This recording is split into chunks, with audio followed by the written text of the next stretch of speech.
ദൈവത്തിന്റെ തിരുമനസ്സിനെ കുറിച്ച് നമ്മൾ ചിന്തിക്കുമ്പോൾ നമുക്കറിയാം ഇംഗ്ലീഷിൽ പെർഫെക്റ്റ് വിൽ ഓഫ് ഗോഡ്, ദൈവത്തിന്റെ തിരുമനസ് ചിന്തിക്കുമ്പോൾ ഒരു പെർമിറ്റിംഗ് വിൽ ഓഫ് ഗോഡ് അതേക്കുറിച്ച് നമ്മൾ കാണേണ്ടതായിട്ടുണ്ട്. ദൈവത്തിന് തിരുമനസ് മാത്രമല്ല, ഒരു അനുവദിക്കുന്ന മനസ്സില്ലാ മനസ്സോടെ അനുവദിക്കുന്ന ഒരു ദൈവത്തെ നമുക്ക് കാണാൻ പറ്റും. Permitting will of God. ദൈവത്തിന്റെ തിരുഹിതം എന്താണെന്ന് നമ്മൾ മനസ്സിലാക്കിയിട്ടും അതിനോട് മറുതലിച്ചുകൊണ്ട് പോകാൻ നമ്മൾ ചിന്തിച്ചാൽ ദൈവം അത് അനുവദിച്ചെന്ന് വരും.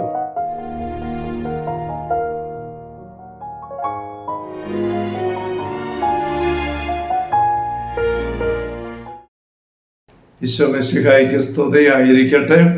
ഈശോയുടെ പ്രിയപ്പെട്ട സഹോദരരെ, കർത്തൃ പ്രാർത്ഥന കൃതപ്പെടുക്കുന്നതായ തിരുവചന വിചിന്തന പരമ്പരയുടെ 53-ാമത്തെ സെഷനിലേക്ക് ഈശോയുടെ നാമത്തിൽ ഹൃദ്യമായ സ്വാഗതം. Hallelujah, hallelujah, hallelujah. പ്രിയപ്പെട്ട സഹോദരരെ, ഈ സെഷനിൽ നമ്മൾ കർത്തൃ പ്രാർത്ഥനയിലെ 7 യാചനകളിലും 3-ാമത്തേതിലേക്ക് കടക്കുകയാണ്. അങ്ങയുടെ തിരുമനസ് സ്വർഗത്തിലേതുപോലെ ഭൂമിയിലുമാകണമേ. 2-ാമത്തേതിന്റെ ബാക്കിയാണ് 3-ാമത്തേത് എന്നുള്ളത് സ്വാഭാവികമായിട്ട് നമുക്ക് പ്രതീക്ഷിക്കാമല്ലോ.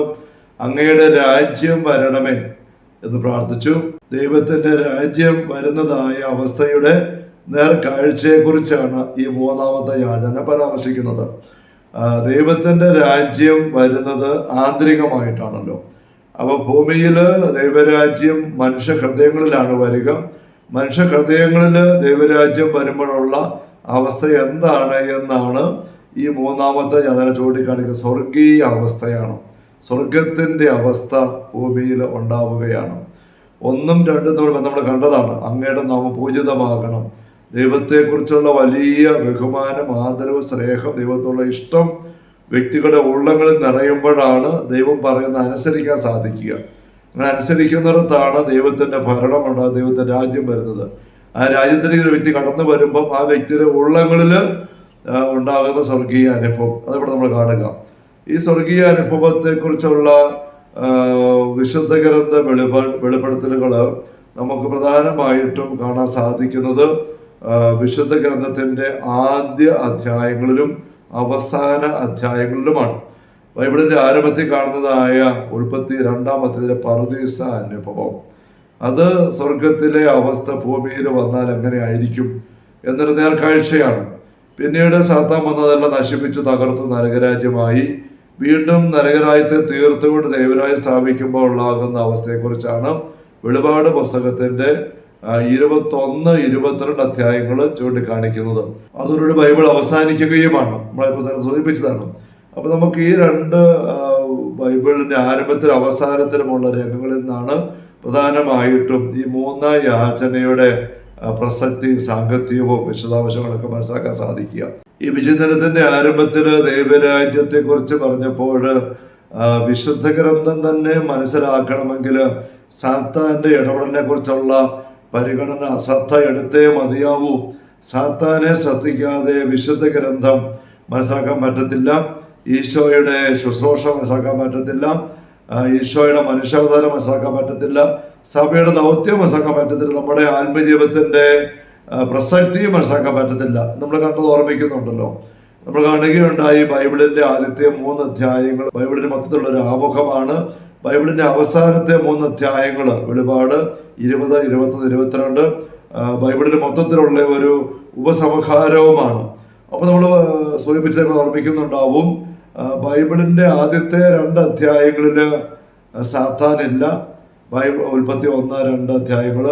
ബൈബിളിന്റെ അവസാനത്തെ 2 അധ്യായങ്ങളിലും വെളിപാട് 21, 22 അധ്യായങ്ങളിൽ സാത്താനില്ല. വീണ്ടും നമ്മൾ പറഞ്ഞ് ഓർമ്മിക്കുന്നുണ്ടല്ലോ. ഞാൻ ജസ്റ്റ് ഒന്ന് ഓർപ്പിക്കുകയാണ്.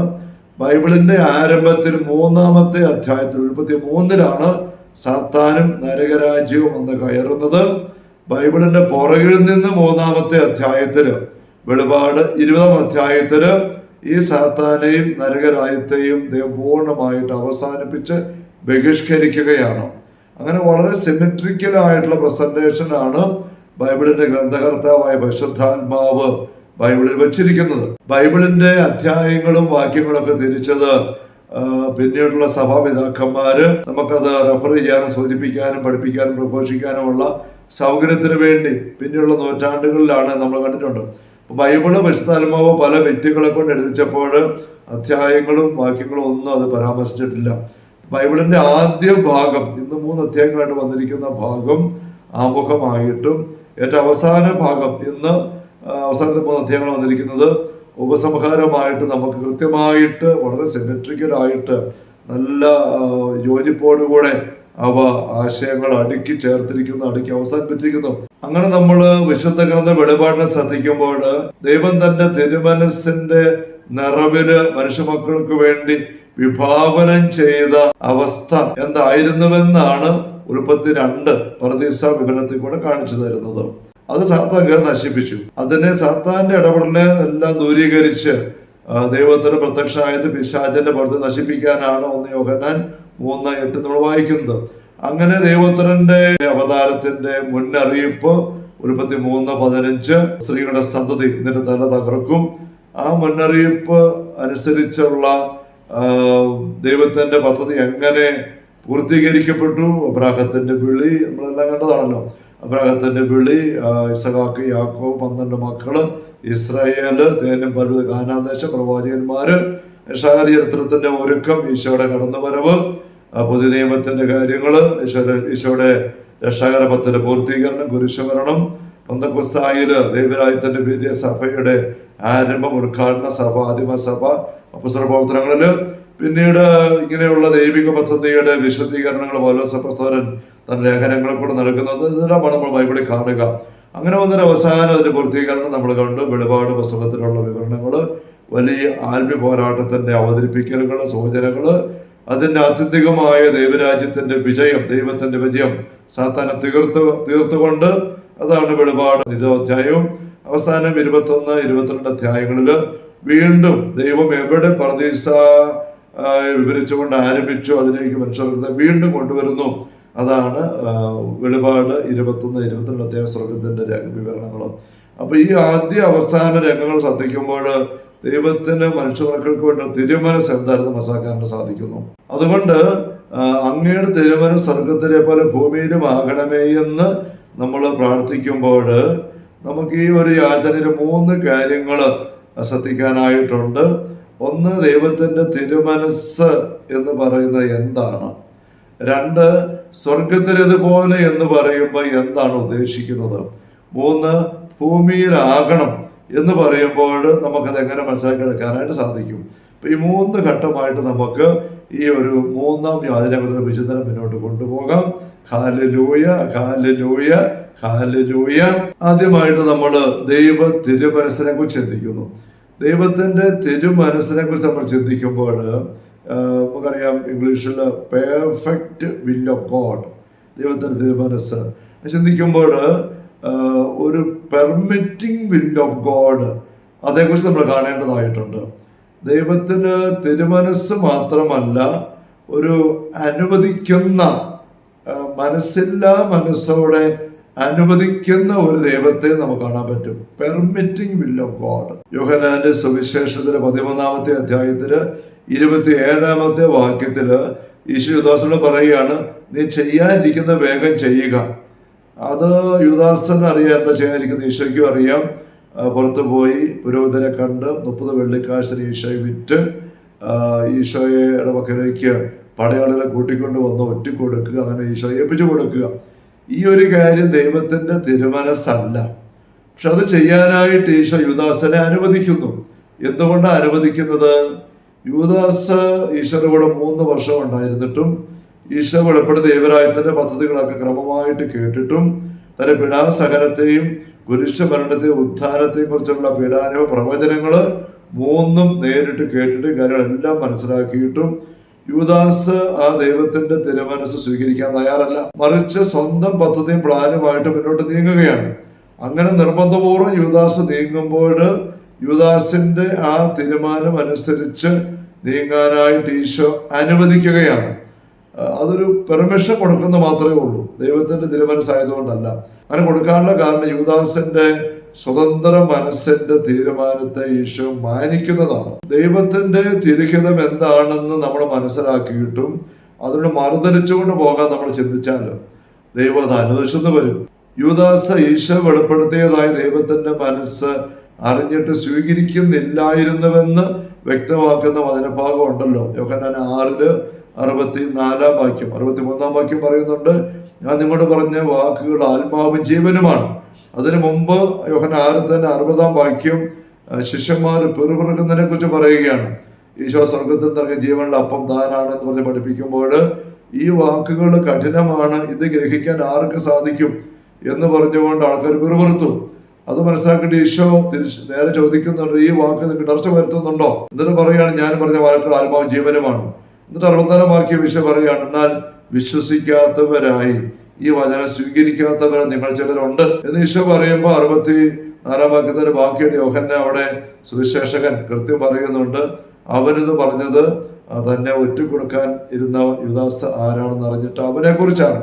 അപ്പൊ യൂദാസ് അറിയാത്ത ഈശോ വെളിപ്പെടുത്തിയ വചന വെളിപ്പെടുത്തൽ ദൈവത്തിന്റെ തിരുമനസ് വിശ്വസിക്കാൻ സ്വീകരിക്കാൻ തയ്യാറല്ലായിരുന്നു. അങ്ങനെ തയ്യാറാകാതെ അതെല്ലാം കേട്ടുകൊണ്ട് കൂടെ നടക്കുന്ന യൂദാസ് അവസാനം അന്ത്യത്താഴത്തിന് വരുമ്പോൾ സാത്താനെ തന്റെ അകത്ത് പ്രവേശിപ്പിക്കുകയാണ്. അന്ത്യത്താഴ വിവരണത്തിന്റെ ആരംഭം യോഹന്നാൻ 13:2 അവിടെ നമ്മൾ വായിക്കുന്നുണ്ട്, പിശാച് യൂദാസിന്റെ മനസ്സിന് ഈശോയെ ഒറ്റിക്കൊടുക്കാൻ തോന്നിപ്പിച്ചു, പ്രേരിപ്പിച്ചു. അപ്പൊ സാത്താന്റെ പ്രേരണ യൂദാസ് അനുസരിച്ചുകൊണ്ട് മനസ്സൊരുക്കുന്നു. അതുവരെയും 3 വർഷം മുഴുവനുമായിട്ട് ഈശോ കൊടുത്തതായ ദൈവിക ചിന്തകൾ യൂദാസ് സ്വീകരിക്കാനായിട്ട് തയ്യാറായില്ല. അപ്പൊ ദൈവത്തിന്റെ ചിന്തയോട് നോ പറഞ്ഞ് സാത്താന്റെ ചിന്തയോട് യേസ് പറഞ്ഞ് യൂദാസ് ഇരിക്കുന്നു. അതിന് ബാക്കിയാണ് നമ്മൾ കാണുന്നത്. യോഹന്നാൻ 13 തന്നെ അപ്പം സ്വീകരിച്ചപ്പോൾ യൂദാസിന്റെ ഉള്ളിൽ സാത്താൻ പ്രവേശിച്ചു. അപ്പൊ സാത്താനെ യൂദാസിന്റെ ഉള്ളിലേക്ക് സ്വീകരിച്ചു, സാത്താന് വേണ്ടി അത് തുറന്നു കൊടുത്തു. അതോടെ ദൈവത്തിന്റെ ആത്മാവിന് സ്ഥലമില്ലെന്നായി എന്ന് ഉറപ്പായി കണ്ടു കഴിഞ്ഞപ്പോൾ യൂദാസിന്റെ തീരുമാനത്തെ മാനിച്ചുകൊണ്ട് ഈശോ അനുവാദം കൊടുക്കുകയാണ്, നീ ചെയ്യാൻ ഇരിക്കുന്നത്, തീരുമാനിച്ചിരിക്കുന്നത് വേഗം ചെയ്തു കൊള്ളുക. ഇതാണ് പെർമിറ്റിംഗ് വിൽ ഓഫ് ഗോഡ്. അങ്ങനെ നീങ്ങുമ്പോൾ യൂദാസ് പുറത്തേക്ക് ഇറങ്ങുന്നു, സാത്താനെ നയിക്കപ്പെടുന്നു. നരകരായത്തിന്റെ പൂർണ്ണ അനുഭവം. അവൻ അസ്വസ്ഥപ്പെട്ട് തത്രപ്പെട്ടു പോയി. ഈശോ വിറ്റ് കാശാക്കുന്നു, 30 വെള്ളിക്കാശ്. പിന്നെ വന്ന് ഒറ്റിക്കൊടുക്കുന്നു. അത് കഴിയുമ്പോഴേക്കും നരകരായത്തിന്റെ തനി അവസ്ഥ അവന് പ്രകടമാവുകയാണ്. അവന് മത്തായി 27 ആദ്യ വാക്കിൽ നിന്ന് വായിക്കുന്നുണ്ട്, ഈശോ മരണത്തിന് വിധിക്കപ്പെടുന്ന അറിയപ്പോഴേക്കും വല്ലാത്ത കലക്കത്തിലായി, നിരാശയിലായി ഓടി ദേവാലയത്തിൽ ചെന്നിട്ട് വിരോധയുടെ മക്കള് ആ വെള്ളിക്കാശുകൾ വലിച്ചെറിഞ്ഞുകൊണ്ട് നിലവിളിക്കുന്നു, ആക്രോശിക്കുന്നു. നിരാശയുടെ വാക്കുകളാണ്. പശ്ചാത്തപിച്ച് നാണയം വലിച്ചെറിഞ്ഞ്. പശ്ചാത്തപിച്ചെന്ന് പറയുന്നത് ദൈവത്തിന്റെ മക്കളിലേക്കാണ് വരേണ്ടത്. പശ്ചാത്തപിക്കുകയാണ് എങ്കിൽ ഇത് പശ്ചാത്താപമല്ല, കുറ്റബോധത്തിന്റെ പീഡയാണ്. അത് പൈശാചിക പീഡയാണ്, സമാധാനമില്ലായ്മയാണ്, സാത്താന്റെ രാജ്യത്തിന്റെ ഭരണത്തിന്റെ അവസ്ഥയാണ്. അത് വലിച്ചെറിഞ്ഞു, പിന്നെ പോയി കെട്ടിഞ്ഞാന്ന് ചത്തു. ഇതാണ് നരകരായത്തിന്റെ അവസ്ഥ. അപ്പൊ ദൈവത്തിന്റെ തിരുമനസ് തിരസ്കരിച്ചുകൊണ്ട് സാത്താന്റെ മനസ്സിന്റെ വഴിയെ പോകുന്ന വ്യക്തിയെ ദൈവം ഒരു മനസ്സിന്റെ മനസ്സോടെ അനുവദിക്കുന്നു. നരകരായത്തിന്റെ മൂർധന്യ അവസ്ഥയിൽ അവസാനിക്കുന്നു. നമുക്ക് ദൈവത്തിന്റെ ഈ തിരുമനസ്സിനെ കുറിച്ചും ദൈവത്തിന്റെ പെർമിറ്റിംഗ് വിൽ ഓഫ് ഗോഡ് അതിനെക്കുറിച്ച് നമുക്ക് അല്പം കൂടെ ചിന്തിക്കണം. Hallelujah, hallelujah. കർത്താവ് യേശു മിശിഹായുടെ സമൃദ്ധമായ കൃപയും അനുഗ്രഹങ്ങളും പിതാവായ ദൈവത്തിന്റെ അവർണ്ണനീയമായ സ്നേഹവും പരിശുദ്ധാത്മാവായ ദൈവത്തിന്റെ നിരന്തരമായ സഹവാസവും നമ്മെല്ലാവരുടെയും കൂടെ ഉണ്ടായിരിക്കട്ടെ, ഇപ്പോഴും എപ്പോഴും എന്നേക്കും. ആമേൻ. യേശു മിശിഹായ്ക്ക് സ്തുതിയായിരിക്കട്ടെ.